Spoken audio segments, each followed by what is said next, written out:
PW या फिर कोई भी ऑनलाइन प्लेटफॉर्म नहीं join, it's waste of time. वो अट्रैक्शन वाली तो आपको ध्यान नहीं होगा कि ठीक है यार इसे इसमें होता है। अगर आप स्पेशली ऑफलाइन किया तो ना, जैसे मैं उसको डाइवर्सिटी बोलती थी, हमारे वहाँ एक बोर्ड होता था कि यार चलो डाइवर्सिटी देखने चलते। आपने बताया था एक बार में कि काव्या, जब मैं स्टार्टिंग में आपके पास आती ना भैया, वैसे तो भैया आईटी में है, बट उन्होंने मुझे फिर भी मैंने उसके पास आती थी कि भैया कैसे करना, तो मुझसे उन्होंने कहा था कि काव्या तू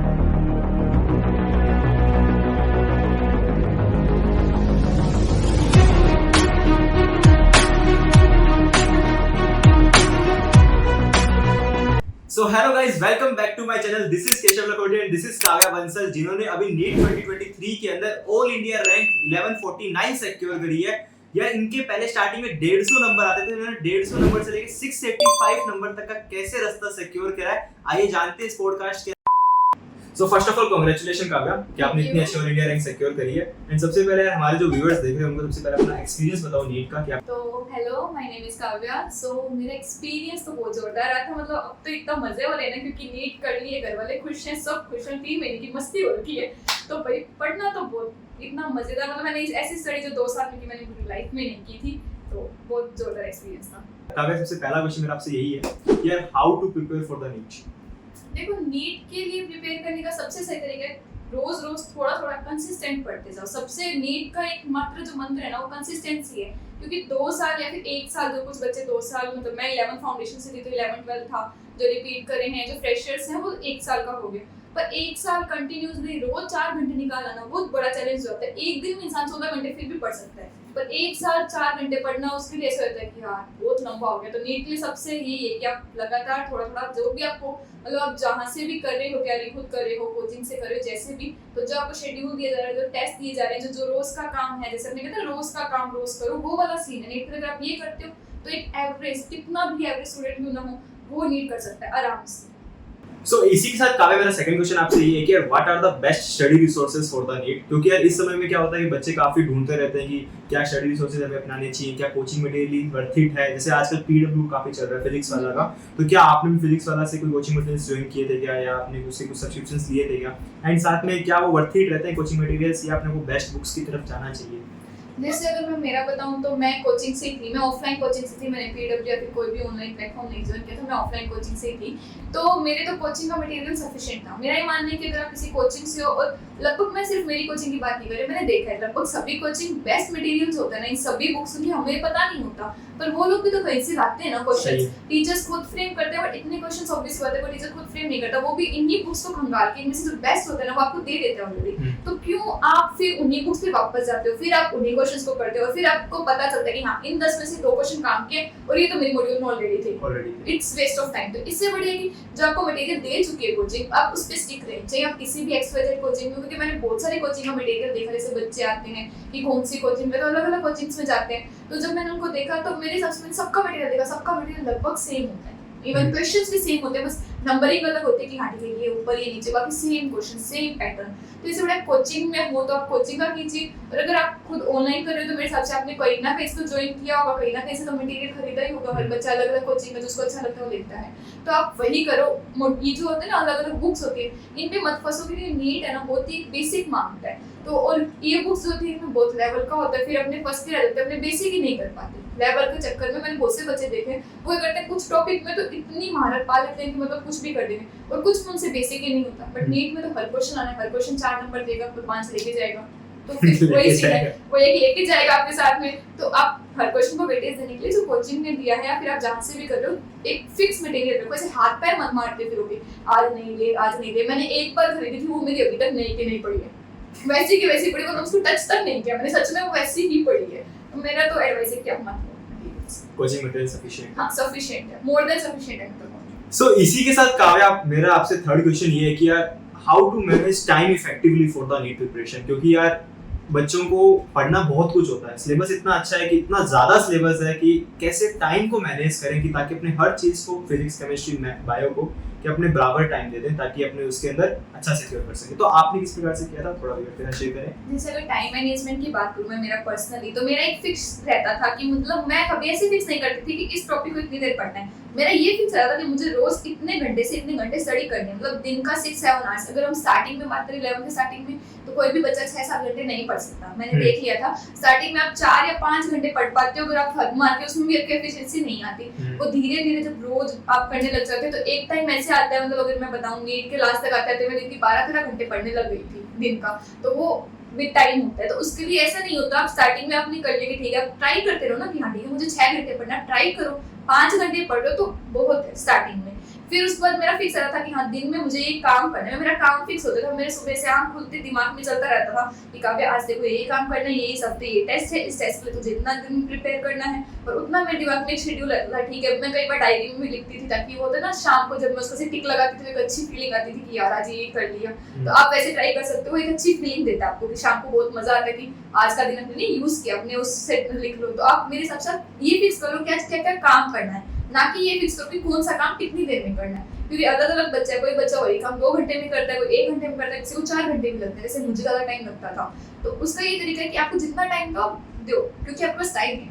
अगर आप 1 साल में भी तैयारी कर रहे हो तो कोई कम टाइम नहीं है। मैंने देखा है 1 साल वालों को भी बहुत फोड़ते हुए देखा है।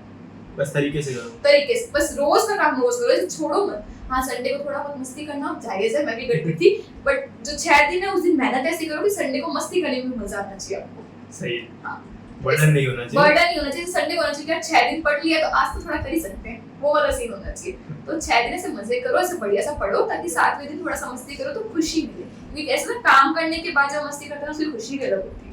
सो काव्या, आपसे मेरा 5th क्वेश्चन ये है कि यार नीट 2023 में जो पेपर हुआ था उसमें यार आपको क्या लगा कि फिजिक्स, केमिस्ट्री, बायो में कौन सा सब्जेक्ट थोड़ा सा ज्यादा डिफिकल्ट आया था? यदि ये थोड़ा सा मॉडरेट लेवल पर आता या मैं थोड़ा सा और अच्छा कर लेती तो फिर मैं इससे भी अच्छी ऑल इंडिया रैंक ले आती।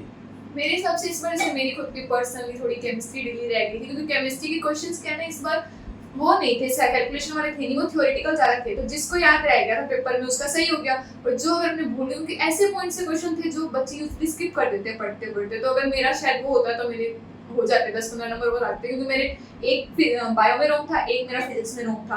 और बायो वाला तो ऐसा था मुझे भी धोखा आ रहा है, कैसे रॉन्ग हो गया मेरा। तो ऐसे होता है नीट में, बच्चों को बहुत सारे क्वेश्चन धोखा दे, अरे ये कैसे हो गया, तो वो वाला सीन मेरे साथ हुआ था। पर केमिस्ट्री इस बार थी, इस बार गड़बड़ भी है ना। मैंने जो मतलब पर्सनली बच्चों से, जैसे मैं मेरे फ्रेंड्स और जिनका रह गया उनसे मिली, तो बच्चे के ना अटक गए थे केमिस्ट्री पे। केमिस्ट्री डिफिकल्ट थी, तो यूजुअली बच्चे क्या करते हैं, पहले बायो करते हैं फिर केमिस्ट्री करते हैं, केमिस्ट्री पे आके अटक गए। सेम मेरे साथ पेपर में यही हुआ था। मैंने केमिस्ट्री करी ना, मैंने जैसे 45 क्वेश्चंस में गो थ्रू, मुझे समझ में आ गया कि ये लग पाएगी, हालत खराब है इसमें। तो मैंने 20 मिनट्स का केमिस्ट्री अटेम्प्ट करके जो मेरे से क्वेश्चन हो पाए मैंने करके छोड़ दी, और मैं फिजिक्स पे गई। और मैंने जब पूछा बच्चों से, उन्होंने क्या किया, सारा टाइम केमिस्ट्री में इन्वेस्ट कर दिया, फिजिक्स को टाइम नहीं दिया। और जब फिजिक्स के पन्ने घुमाए तो पता चला कि वो सबसे ईजी आई थी।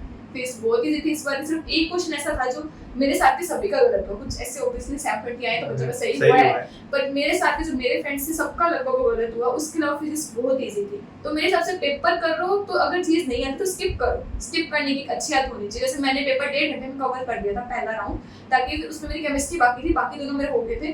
फिर मैंने आराम से 40-1 मिनट ऊपर किए थे केमिस्ट्री को आराम से, ताकि फिर इसी जैसे वो बच गई थोड़ी बहुत, नहीं तो वो रहती नहीं। हाँ, तो इसलिए मतलब पेपर करो तो ऐसे कि ठीक है, अगर फिजिक्स हर साल कुछ ना कुछ चेंज होता है, कई बार टीमिंग अच्छी आई थी, कई बार मतलब केमिस्ट्री अच्छी आई थी, कई बार जैसे लास्ट ईयर बायो अच्छी थी। तो आप कर रहे हो तो आप छोड़ दो, नहीं हो रहा तो बाद वापस आएंगे हम, पर उसके चक्कर में पेपर ऐसे लंबा मत खींचो। तो यार देखो यार, इनकी तो केमिस्ट्री वीक थी, लेकिन यार आप लोगों के लिए केमिस्ट्री को स्ट्रॉन्ग करने के लिए मैंने फ्री लाइव क्लासेस स्टार्ट कर रखी है। अनअकैडमी में फ्री लाइव पढ़ा रहा हूँ आपको। अनअकैडमी इतना आपके लिए अच्छी अपॉर्चुनिटी प्रोवाइड कर रही है ताकि फ्री लाइव क्लासेस पढ़ लो। ऑर्गेनिक केमिस्ट्री प्योर पूरा पढ़ा रहा हूँ मैं, इसमें क्लास 11 क्लास 12 जो भी आपके ऑर्गेनिक केमिस्ट्री के टॉपिक्स है वो सब के सब कवर कर रहा हूँ। एंड साथ ही मैं आपको फिजिकल केमिस्ट्री लाइव पढ़ा रहा हूँ इसी यूट्यूब चैनल पर। सबसे पहले मेरे चैनल को सब्सक्राइब कर लो यार, ताकि आपके पास डेली जो भी लेटेस्ट वीडियोस डाल रहा हूँ, जो भी आपके लेटेस्ट लेक्चर्स आ रहे हैं उसका नोटिफिकेशन आपके पास पहले पहुंच जाए। एंड साथ में वीडियो को लाइक एंड हर जगह शेयर जरूर कर देना। एंड आप कमेंट जरूर करना कि यार आपको अभी तक जो पॉडकास्ट चल रहा है वो कैसा लग रहा है। और इसी के साथ में बढ़ते हैं नेक्स्ट क्वेश्चन पे कि how to choose the right coaching institute for the NEET preparation. आपने किस प्रकार से अपनी कोचिंग इंस्टीट्यूट को चूज किया? और जैसे अभी पीडब्ल्यू फिजिक्स वाला काफी चल रहा है और साथ में अनअकैडमी का भी है, तो आपने यदि कोई कोचिंग इंस्टीट्यूट चूज किया था तो आपने क्या क्या फैक्टर्स देखे थे कि मेरे को इस कोचिंग में जाना है, इस कोचिंग में नहीं जाना है? तो वो जरा मेरे व्यूअर्स को बताइए। कोचिंग लेने का सबसे, देखो कोचिंग का मटेरियल सबका लगभग सेम है, तो मटेरियल से तो अपने जज नहीं कर सकते, सबका सेम ही है। बस सबसे सही तरीका एक तो आपकी फैकल्टीज देख लो आप कि आपकी फैकल्टीज जितनी सपोर्टिव है। जैसे मैं जिस इंस्टीट्यूट में थी हमारी फैकल्टीज बहुत सपोर्टिव थी, कम आते थे तब हवा में नहीं उड़ने देते, ऐसे मतलब नीचे नहीं आते थे, और ज्यादा आते तो हमें हवा में नहीं उड़ने देते, वो एक मॉडरेट लेवल पे रखना चाहती थी वो। और दूसरा है आप डाउट सेंटर्स देख लीजिए, जैसे हमारे डाउट्स में बहुत, मतलब मैं कितने भी बेकार डाउट उसमें कभी मुझे डांट नहीं पड़ती थी। तो आप ये देखिए कि आप जिस भी इंस्टीट्यूट में जा रहे हैं वहाँ के टीचर्स डाउट उठाने के लिए कितने ऐसे हैं, खुद आगे चल के अगर वो आपसे पूछते हैं, जैसे हमारे टीचर्स हर 15-20 मिनट पढ़ाने के बाद पूछते थे कि बच्चा कोई डाउट है कि नहीं है, लगभग सभी टीचर्स का सेम पैटर्न होता था। तो जैसे मैंने तो कुछ टाइम के लिए ट्रायल लिया था, मैंने 1 महीने का लगभग ट्रायल लिया था, मेरे को पापा ने ऐसे कहा था कि तू पढ़ के देख ले, तेरे को सही लगे तो ठीक है, नहीं तो अपने चेंज कर लेंगे, ऐसे कुछ फोर्स नहीं था मुझ पे कि तेरे को जो लेना अपने वही लेंगे।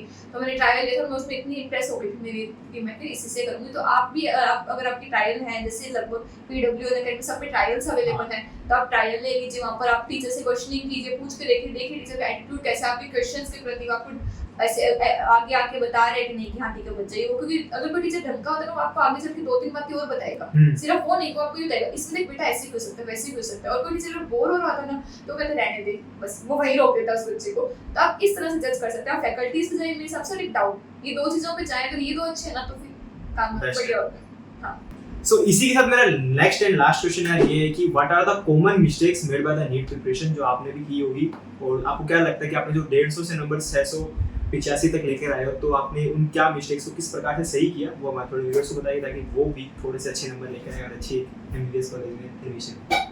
कॉमन मिस्टेक सबसे बड़ी पता है क्या होता है, अब जैसे कोई भी बंदा सर्वगुण संपन्न होता नहीं, हर किसी को स्टार्टिंग में नहीं पता होता कि कोई सी चीज कैसे करनी होती है, हर कोई धीरे धीरे सीखता है। मेरे हिसाब से सबसे बड़ी गलती करते हैं बच्चे, जान के उसको इग्नोर मारते हैं। जैसे मुझे आपने बताया था एक बार में कि काव्या, जब मैं स्टार्टिंग में आपके पास आती ना भैया, वैसे तो भैया आईआईटी में है, बट उन्होंने मुझे फिर भी, मैंने उसके पास आती थी कि भैया कैसे करना, तो मुझे उन्होंने कहा था कि काव्या तू ना सीट करे तो टाइम लिखा कर कि कितना टाइम लगता है। अब मेरी गलती क्या होती, क्या तो मैं उनके पास उनको इग्नोर मार देती, तो फिर मैं बाद में पछताती कि मेरा टाइम मैनेजमेंट नहीं हो रहा, जैसे मैक्सिमम बच्चे के पेपर में टाइम मैनेजमेंट नहीं हो रहा। पर मैंने इनकी बात अप्लाई करी उसी टाइम पे, ठीक है भैया ने मुझे कहा, इन्होंने अप्लाई कर रखा है तो इफेक्टिव होगा। वो मुझे अभी भी मैं बच्चों को खुद पर्सनली राय देती हूँ कि टाइम लिखो ऊपर। तो सबसे बड़ी गलती ये रहती है कि आपको पता चल रही है कुछ, आपको पता है कि आप ये गलत कर रहे हो तो उसको सुधारो ना, उसको ट्राई तो करो, वहीं पर ही छोड़ देना क्या मतलब हो। जब आपको वो तो बात ये होगी कि आपको पता है कि हाँ मैं कुएं में कूदने वाला हूँ, फिर भी आप उसमें जंप मार रहे हो, वो मत करो। एक ही होता है कि जैसे नीट 1 साल 2 साल की जर्नी है, तो उसमें अप एंड डाउन आते हैं, तो अब बच्चे करते हैं तो अप आता है तो हवा में है, डाउन आता है तो ऐसे हो जाते हैं कि भाई मरने की हालत में कि हमसे नहीं, ऐसा नहीं होता है। अगर आपका अप आए तो आप नॉर्मल रहे कि ठीक है इस बार आया, अपने अगली बार फिर ट्राई करते हैं। डाउन आए तो खुद को मोटिवेट करो कि अगली बार वापस ट्राई करें, क्योंकि नीट मेरे पापा ऐसे कहते थे कि तू परफेक्ट नहीं है, तो परफेक्ट होती तो हम देखो कोचिंग में नहीं डालते, ऑब्वियसली बात है, कोचिंग इतने टेस्ट इसलिए करा रही ताकि मैं परफेक्ट बनूं। आप भी परफेक्ट बनने के लिए जब अप आए तो ऐसे हो कि ठीक है नेक्स्ट में वापस ये अपने को मेंटेन करना है, कम आए तो ठीक है अगले में अपने ट्राई करेंगे बेटर होने का, क्योंकि आपकी इतने आप कहीं पर भी कर रहे हो, आपकी नंबर ऑफ टेस्ट बहुत होगी। नीट बहुत टेस्ट देते हैं, क्योंकि नीट में कोई भी कोचिंग है नीट के लिए बहुत टेस्ट देती है, वो कम से कम मैंने खुद ने 400-500 लगभग टेस्ट दिए 2 साल के अंदर। तो इतने टेस्ट ने ही मुझे परफेक्ट बनाया, मुझे अक्ल है कि ठीक है अब ये गलती करते हैं नहीं करनी। तो बेस्ट तो ये, अगर आपको कोई चीज़ पता चल गई है, आपके टीचर्स ने या किसी ने भी किसी ने भी आपको बता दिया कि ये गलती आपसे हो रही है मत करो, तो उसको रुको, सोचो कि ठीक है ये गलती कर रहा हूँ, उस पर अप्लाई करो, उसको सही करने की कोशिश करो। एक और जो इस एज में गड़बड़ होती है वो अट्रैक्शन वाली, तो आपको ध्यान ही होगा कि ठीक है यार इस एज में होता है। अगर आप स्पेशली ऑफलाइन के होता तो ना, जैसे मैं उसको डाइवर्सिटी बोलती थी, हमारे वहाँ एक बोर्ड होता था कि यार चलो डाइवर्सिटी देखने चलते हैं बाहर, तो वो ऐसे हर तरफ होती थी, तो सबके अट्रैक्शन होते हैं। एक एज होती है, ये हार्मोनल चेंज होते हैं, आप पढ़ोगे भी आगे 30 तरह के हार्मोनल चेंज होते हैं, इसमें होता है। मेरे पापा इस मामले में काफी सही थे, उन्होंने मुझे एक बात बोली थी जब मैं 12 इयर्स की थी, तब उन्होंने मुझे तभी समझाया था, एक लाइन बोली थी कि बेटा यार तो तू अगले 12 साल पढ़ ले और फिर पूरी लाइफ अपने हिसाब से जी, देखो जो करना है कर लेना, या तो अगले 12 साल इन्हीं सब में फंसी रहे और पूरी लाइफ हमारे हिसाब से जी। तब मैंने सोच लिया था कि मुझे मेरी लाइफ मेरे हिसाब से जी, जब उम्र आएगी तब कर लेंगे, तब फैमिली वाले भी सपोर्ट करने लग जाते हैं एक एज के बाद। अगर आप खुद अपने पैर पे खड़े ना, वो भी सोचते हैं कि आप बच्चा समझदार है, पर अभी अगर आप करोगे ना तो फिर वही 76 पढ़ने डेफिनेट है। तो फिर इस एज में आप पढ़ाई पे ध्यान दीजिए, आपके पास एक गोल्डन अपॉर्चुनिटी है, उसको यूज कीजिए, लंबा मत खींचिए नीट को। मेरे हिसाब से नीट फर्स्ट अटेम्प्ट में, सेकंड अटेम्प्ट में, थर्ड अटेम्प्ट मेरे हिसाब से मैक्स है। प्लीज कोशिश कीजिए, लंबा मत कीजिए, अभी जितना आप जिस भी स्टेज पे है उसको करके नक्की मारिए। तो इसी के साथ इस पॉडकास्ट को अपने एंड करते हैं, और इसी की एक पार्ट 2 वाली सीरीज भी आने वाली है, जिसके अंदर अपने इन्हीं से डिस्कशन करने वाले हैं कि क्या इनकी पर्सनल टिप्स थी, क्या इनके चैलेंजेस थे, इन्होंने किस प्रकार से उन चैलेंज को ओवरकम किया था, जब इनके नंबर कम आते थे, इनके पास स्ट्रेस भी भर भर के था, इन्होंने स्ट्रेस को कैसे ओवरकम किया और कैसे ये मोटिवेटेड रहते थे, उन सभी पे क्वेश्चंस पे अपने डिस्कशन करने वाले हैं इसके नेक्स्ट पार्ट 2 सीरीज पर। तो अभी तक सबसे पहले चैनल को सब्सक्राइब नहीं किया, सब्सक्राइब कर लो, वीडियो को लाइक एंड हर जगह शेयर कर देना। जैसे ही वो पार्ट 2 वाली वीडियो आ जाएगी आपके पास नोटिफिकेशन पहुंच जाएगा, तो सब्सक्राइब मारो फटाफट। और आपको वीडियो कैसी लगी प्लीज कमेंट के अंदर बताओ। सो आपके किसी भी प्रकार के डाउट है तो वीडियो के कमेंट में पूछ सकते हो, और मैं आपकी पूरी कोशिश करूंगा कि आपके सारे के सारे डाउट्स को बहुत ही बेहतरीन तरीके से सॉल्व करूं। सो इसी के साथ मिलते हैं गाइस नेक्स्ट वीडियो में। Thank you for the watching this podcast series. Bye bye.